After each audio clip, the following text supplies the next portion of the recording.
श्रीमद्भागवत महापुराणं तृतीयस्कन्धः अथ त्रयस्त्रिंशोऽध्यायः। மூன்றாவது ஸ்கந்தம் 33வது அத்தியாயம். தேவஹூதி தத்துவஞானம் அடைந்து முக்தி பெறுதல். மைத்ரேய உவாச்ச ஏவம் நிஷம்ய கபிலஸ்ய வச்சோ ஜனித்ரி साकर्दमस्य दयिता किल देवहूतिः विस्रस्तमोहपटलातम् अभिप्रणम्य तुष्टावतत्त्वविषयाङ्कितसिद्धिभूमिं। देवहूतिरुवाच अथाप्यजोऽन्तः सलिलेशयानं भूतेन्द्रियार्थात्ममयं वपुस्ते गुणप्रवाहं सदशेषबीजं दध्यौ स्वयं यज्झठराब्जजातः स एव विश्वस्य भवान् विदत्ते गुणप्रवाहेन विभक्तवीर्यः सर्गाद्यनीहो वितताभिसन्धिः आत्मेश्वरोऽतर्क्यसहस्रशक्तिः सत्वं भृतो मे जठरेण नाथ कथं नु यस्योदर एतदासीत् विश्वं युगान्ते वडपत्र एकः शेते स्म माया शिशुरङ्घ्रिपानः त्वं देहतन्त्रः प्रशमाय पाप्मनां निदेशभाजां च विभो विभूतये यतावतारास्तव सुकरादयस्ततायमभ्यात्म पतोभलब्धये यन्नामधेयश्रवणानुकीर्तनात् यत्प्रवणात् यत्स्मरणादभिक्वचित् स्वादोऽपि सद्यः सवनाय कल्पते कुतः पुनस्ते भगवन्नु दर्शनात् अहो बतश्वपचो अथो गरीयान् यज्जिह्वाग्रे वर्तते नाम तुभ्यं ते पुस्तपस्ते जुहुवुः सस्नुरार्या ब्रह्मानुचुर्नाम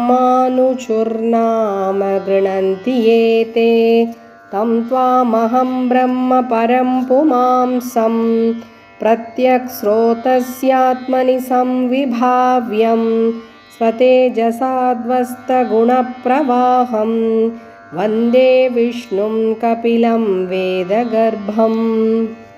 मैत्रेय उवाच ईडितो भगवान् एवं कपिलाख्यः परः पुमान् वाचा विक्लवयेत्याह मातरं मातृवत्सलः।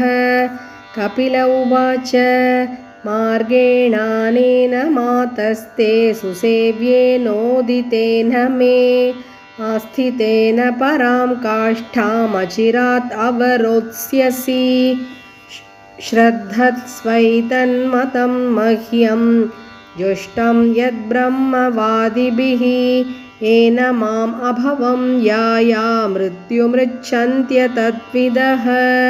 मैत्रेय उवाच इति प्रदर्श्य भगवान् सतीं ताम् आत्मनो गतिं स्वमात्रा ब्रह्मवादिन्या कपिलोऽनुमतो ययौ सा चापि तनयोक्तेन योगादेशेन योगयुक् तस्मिन्नाश्रम आपीडे सरस्वत्याः समाहिता अभीक्ष्णावगाह कपिशान् जटिलान् कुटिलालकान् आत्मानं चोग्रतपसा बिभ्रतीचीरिनं कृशं प्रजाः पतेः कर्दमस्य तपोयोगविजृम्भितं स्वगार्हस्थ्यम् अनौपम्यं प्रार्थ्यं वैमानिकैरपि पयःपेन निभाष्यया दान्ता रुक्मपरिच्छदाः आसनानि च हैमानि सुस्पर्शास्तरणानि च स्वच्छस्फटिककुड्येषु महामारकतेषु च रत्नप्रदीपा आभान्ति ललना रत्नसंयुताः गृहोद्यानं कुसुमितैरम्यं बह्वमरद्रुमैः कूजद्विहङ्ग मिथुनं गायन्मत्तमधुव्रतं यत्र प्रविष्टमात्मानं विबुधानुचरा जगुः वाप्यामुत्पलगन्धिन्यां कर्दमेनोपलालितं हित्वा तदीप्सिततमम् अप्याकण्ठलयोषितां किञ्चिच्चकारवदनं पुत्रविश्लेषणातुरा वनं प्रव्रजिते पत्यौ अपत्यविरहातुरा ज्ञाततत्त्वाप्यभूनष्टे वत्से गौरिव वत्सला तमेव ध्यायति देवम् अपत्यं कपिलं हरिं बभूवाचिरतो वत्स निःस्पृहा तादृशे गृहे ध्यायति भगवद्रूपं यदाह ध्यानगोचरं सुतः प्रसन्नवदनं समस्तव्यस्तचिन्तया भक्तिप्रवाहयोगेन वैराग्येन बलीयसा युक्तानुष्ठानजातेन ज्ञानेन ब्रह्महेतुना विशुद्धेन तदात्मानम् आत्मना विश्वतोमुखं स्वानुभूत्यातिरोभूतं मायागुणविशेषणं ब्रह्मण्यवस्थितमतिः भगवत्यात्मसंश्रये निवृत्तजीवापत्तित्वा क्षीणक्लेशाप्तनिर्वृतिः नित्यारूढसमाधित्वात् परावृत्तगुणभ्रमा न सस्मार तदात्मानं स्वप्ने दृष्टमिवोत्थितः तद्देहः परतः पोषो अपि अकृशश्चाद्यसम्भवात् भवौ मलैरवच्छन्नः स धूम इव पावकः स्वाङ्गं तपो योगमयं मुक्तकेशं गदाम्बरं दैवगुप्तं न बुबुधे वासुदेवप्रविष्टधीः एवं सा कपिलोक्तेन मार्गेणाचिरतः परम्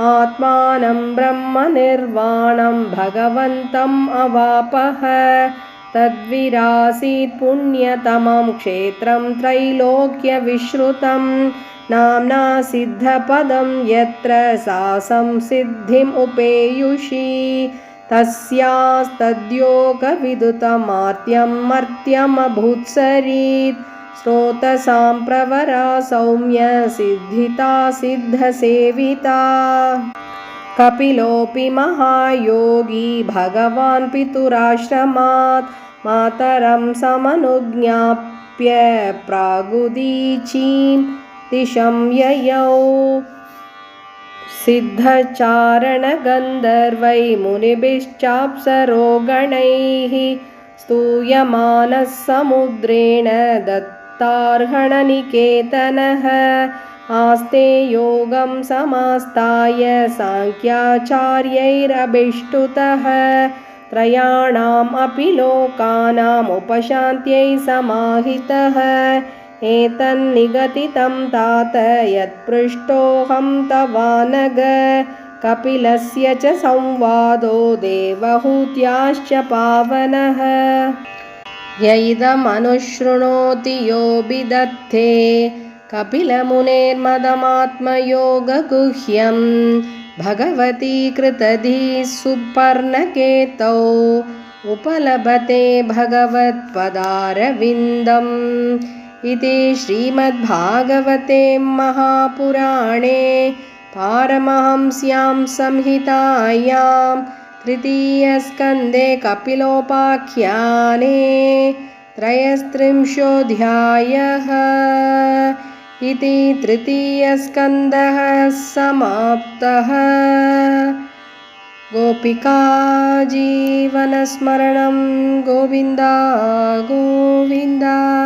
हरे नमः हरे नमः हरे नमः। ஓம் ஸ்ரீ கிருஷ்ணார்ப்பணமஸ்து. 3வது ஸ்கந்தம் முடிவடைந்தது.